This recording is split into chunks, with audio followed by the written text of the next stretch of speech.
how to make crepe. So guys, just put a little bit of canola oil.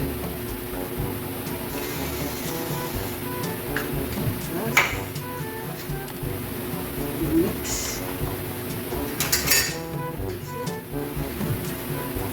Ito na senta.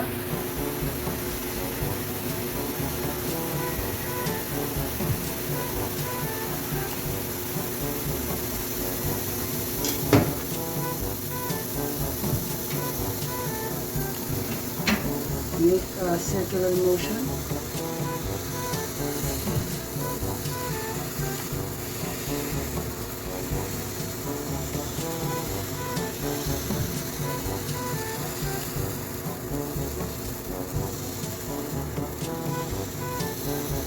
It should be 150, the temperature of the pancake machine. So wait just a few seconds to make it brown.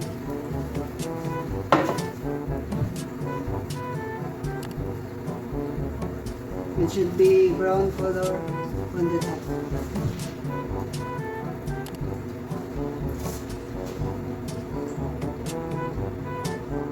Okay, finish. It's brown. See the color. Brown. Perfect. So, this is inside.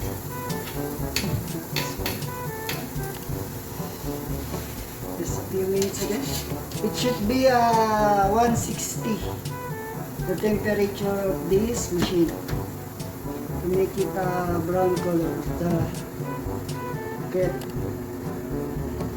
So we'll see.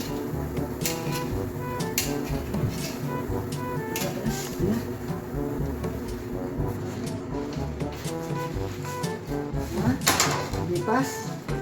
Put Nutella. Just like here. Bam and bam. You have nice crepe and plating inside. Strawberry, banana, ice cream, Nutella on the top here, and the texture of the crepe must be soft. So guys, now you know how to make crepe. Thank you.